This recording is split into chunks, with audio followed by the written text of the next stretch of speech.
오늘 본문의 말씀을 통해서 예수님은 누구신가, 그리스도는 누구신가 라고 하는 제목으로 주신 말씀을 나누도록 하겠습니다. 9절부터 11절에는 지금 요한의 처지와 그리고 예수께서 요한에게 주신 명령이 기록되어져 있는데, 지금 요한의 처지가 어떤 상황이에요? 어떤 상황이라고 말해요?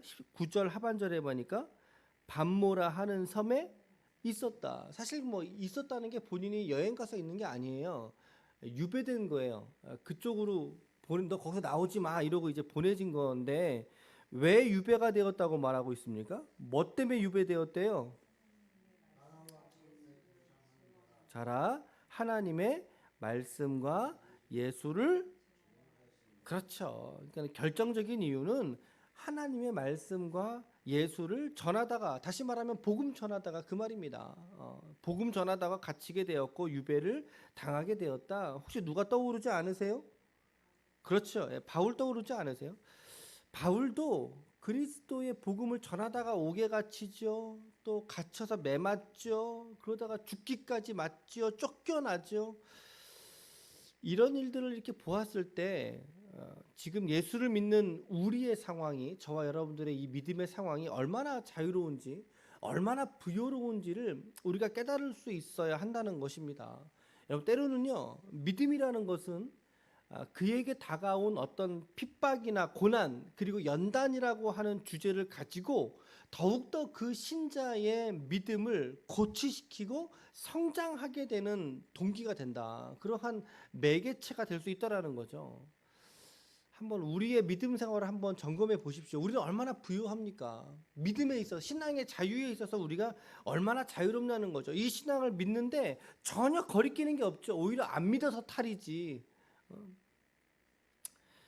우리가 얼마나 우리 신앙의 위기를 우리가 갖고 있는가라고 묵상을 해보게 됩니다.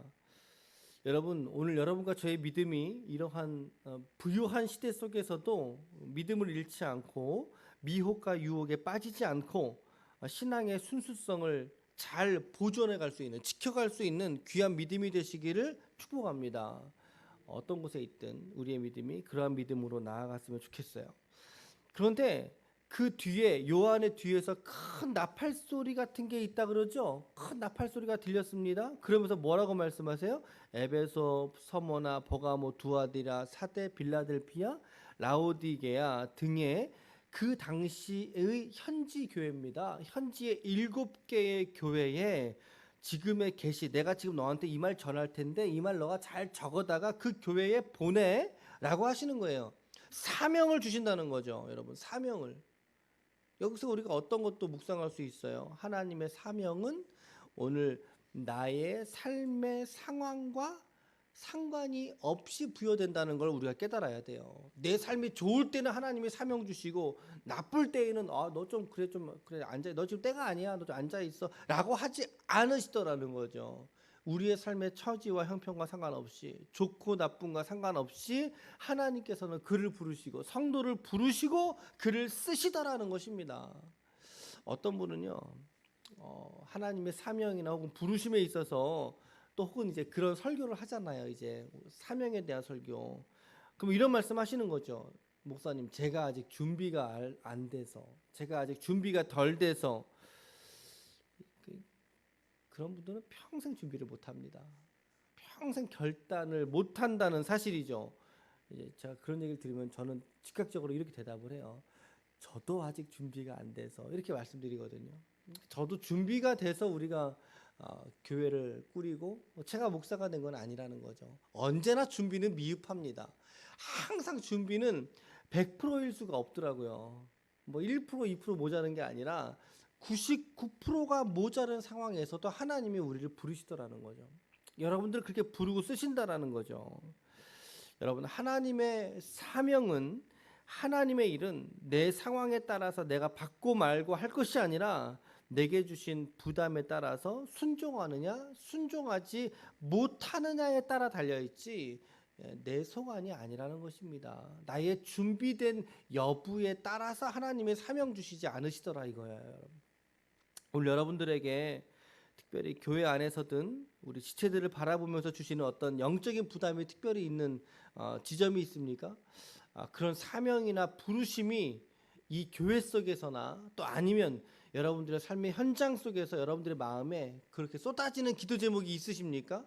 그러한 자신을 발견할 수 있다면 그 부르심과 그 사명에 오늘 믿음으로 부합하면서 순종할 수 있는 믿음이 되시기를 축복합니다. 그것이 여러분들이 은혜를 지속적으로 누리게 하는 또 다른 통로가 될 수 있어요, 여러분. 사명의 자리가. 이런 말 있잖아요. 일이 사람을 만든다. 아니다. 자리가 사람을 만든다. 그런 말 있죠. 자리가 사람을 만든다. 물론 거꾸릴 때가 훨씬 더 많죠. 근데 내가 어떤 사명이나 부르심에 내가 응답해서 하나님 알겠습니다. 저 그렇게 섬길게요. 라고 내가 교사로 헌신했다면 그 교사의 사명이 때로는 내 신앙의 순수성과 은혜의 이 은혜를 지속적으로 누리게 하는 통로가 될 수 있다라고 한다는 거죠. 하나님은 그렇게도 쓰신다라는 겁니다. 요한은요, 살아생전에 예수님을 보면서 그분과 함께 삶을 살았던 인물이에요. 이 요한은요. 그분의 목소리를 알았을 거예요. 누군가 뒤에서 큰 소리 났을 때 요한이 깜짝 놀라면서 뒤돌아보면서 주님 아니신가 이러고 돌아봤을 것 같아요. 사도 요한이 돌아봤을 때 누구보다 잘 주님의 마음을 이해하면서 그의 곁을 또 그의 어머니 마리아의 곁을 끝까지 지켰던 인물이 바로 요한이다. 그러한 요한에게 오늘 예수님이 다시 한번 나타나 주시죠. 어떤 모습으로 나타나실까요? 이제 그게 13절부터 이제 16절까지 이제 그런 내용들인데 한번 카톡을 한번 보실까요? 이제 제가 나눠드린 사진의 첫 번째 이미지부터 한번 볼까요? 여러분들 첫 번째 이미지 지도죠, 지도 보고 계세요? 지도에 그게 이제 소아시아 지방에 그 당시에 로마 또 알렉산드리아, 이집트 북부 그리고 이제 지중해 해안 그리고 소아시아에 있는 사진이에요. 좀 확대해서 보시면 아시겠지만 거기 중간에 빨간색 표시가 되어 있는 부분 있죠, 지도에. 그 부분이 이제 지금 7교회가 속해 있는 소아시아 지방의 지도의 영역을 표시해 둔 거예요. 그러니까 이 지역에 7교회가 있었군요. 라고 일단 넘어갑시다. 거기에 지금 좀 확대해서 보시면은 이제 교회 이름이나 이런 것들이 기록되어져 있는데 이거 일단 넘어가고 그 다음 사진 보면 어느 바닷가에 지금 백발인 노인이 앉아서 뭐 하고 있는 것 같아요? 생각에 잠겨 있는 것 같죠. 이렇게 기도하고 있고 나무 밑에 앉아서 이게 어디를 말하는 거겠어요? 반모섬을 말하는 거죠. 반모섬에 거기 밑에 영문으로 어떻게 되어 있어요? 아포슬 존 on the isle of Patmos 이렇게 돼 있잖아요. 반모섬에 있는 사도 요한의 모습을 이게 누구냐면 이게 그 매트 일단은 요게 그 모습을 지금 묵상한 거예요. 이 여인, 이 사파를 그린 분이 여자분이신데 미국 분이세요. 제가 지난번에 에스라 성경학교 에스라 갔을 때 노 목사님이 쓰셨던 이미지를 소개해줘서 제가 그걸 좀 갖고 있다가 검색을 했는데 중간에 흰색은 이거 돈 주고 사야 되는 이미지거든요. 근데 돈 주고 안 산이라고 중간에 뭐 있는 거예요. 그러니까 이게 지금 그 모습을 지금 묵상이 된 거예요. 이렇게 있었을 것 같다. 사도가 내가 반모섬에 있더니 그 구절을 묵상한 거죠. 다음 구절은 뭐겠어요? 다음 사진은 뭐겠어요? 다음 사진 파란색의 그 노신사가 어떻게 돼요? 오른쪽으로 뒤를 돌이키면서 깜짝 놀랐죠. 거기 밑에 영문에 보면 John turning to see the voice that was speaking to him. 그에게 말씀하시는 음성을 듣고 그를 보기 위해서 뒤로 얼렁 돌이켰다는 거예요. 깜짝 놀라서. 그게 아마 이런 장면이지 않을까? 이렇게 묵상을 한 거죠. 이분이. 자, 그리고 이제 그 다음 사진. 제가 오늘 이제 소개드리고 싶었던 사진이 요 그림이에요. 마지막에. 지금 7금초대가 있지요. 마지막 사진 보고 계세요? 거기에 흰 옷 입은 분이 서 있잖아요.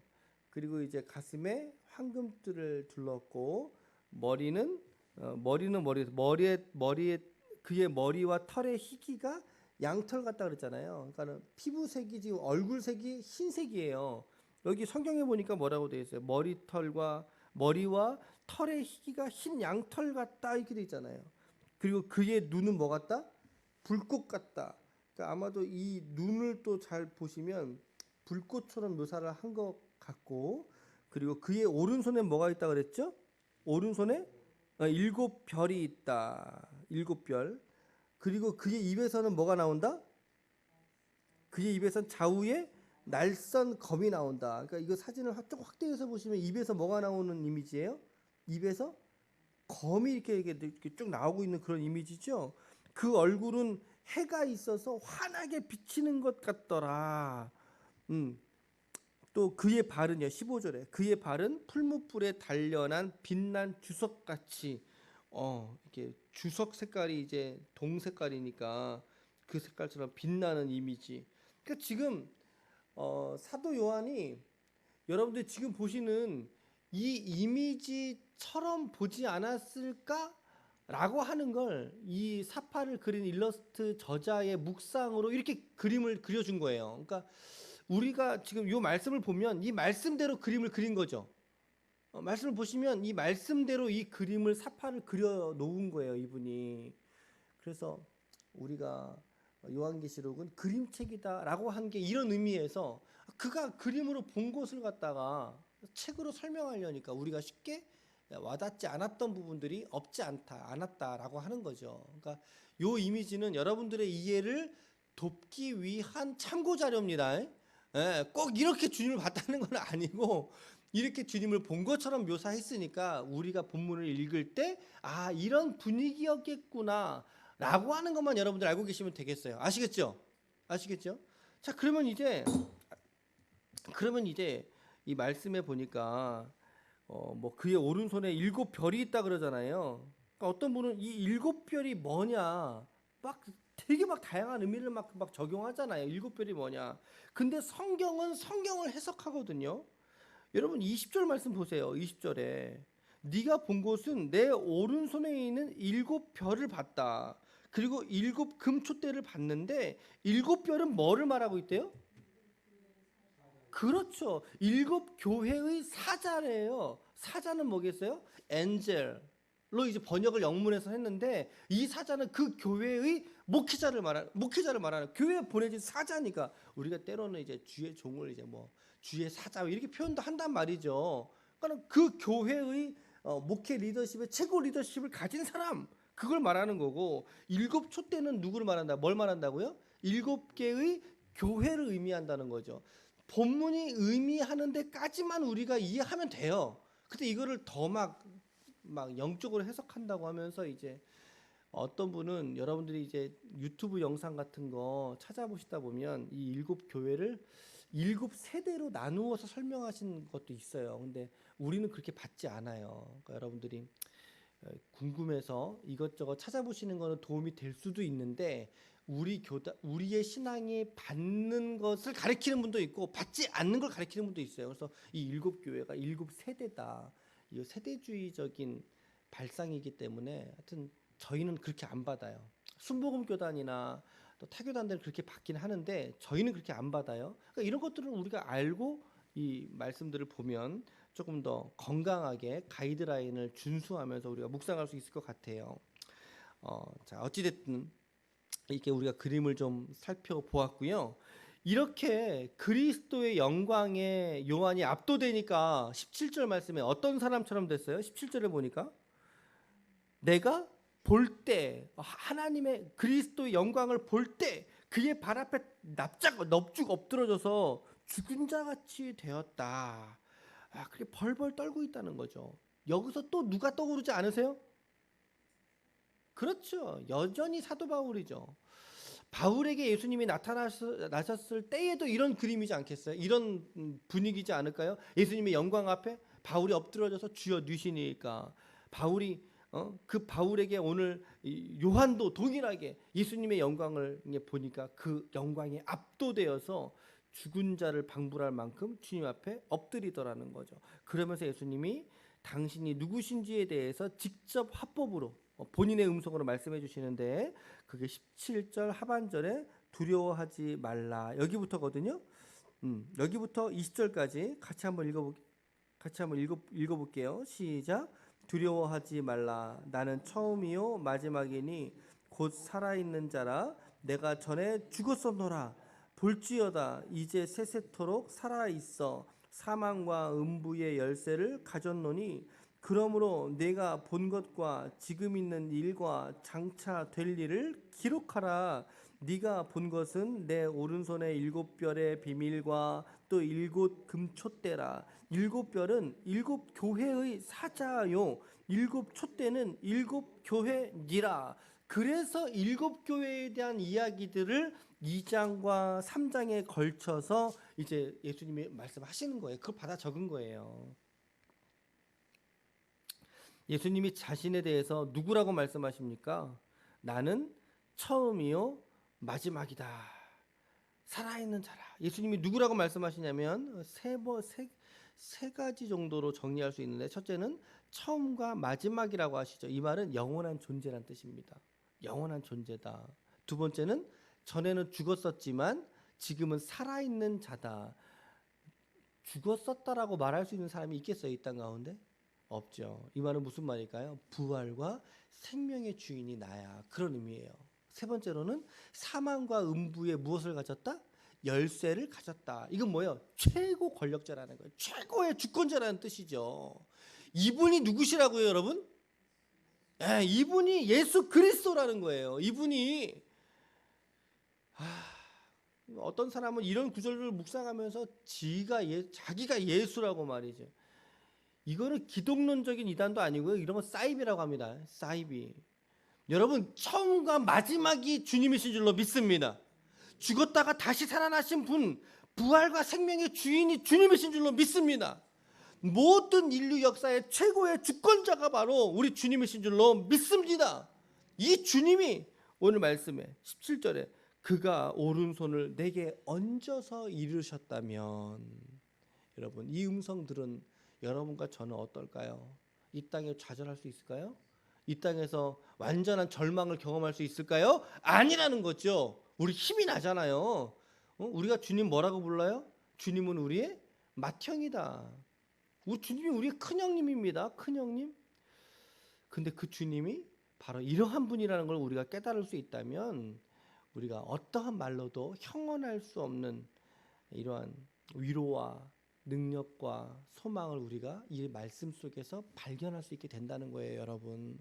오늘 정말 주님이 여러분들에게, 우리에게 주님이 스스로에게 말씀하신 것과 같은 이러한 분으로 우리에게 실제이십니까? 실제이십니까? 우리가 여기서 아멘 할 수 있다면, 그 아멘이 우리에게 진실이라면 우리는 결코 거꾸러들이지 못할 인생이 되는 거죠. 그렇죠? 어떠한 우겨쌈을 당할지라도 말이죠. 이 주님이 오늘 저와 여러분들을 붙들고 계시는 줄로 믿습니다. 이 주님 붙들고 오늘 나가십시오. 이 제단 나가실 때, 저 문 박차고 나가실 때 이 주님 붙들고 이 현관을 나가시고 저 엘리베이터를 그 마음으로 내려가시라는 거죠. 오늘 우리의 하루 속에, 여러분들의 인생 속에 이 주님의 위로와 능력이 넘치시기를 축복합니다. 오늘 하루도 여러분 이 주님 붙들고 믿음으로 담대함을 입어서 승리하십시오.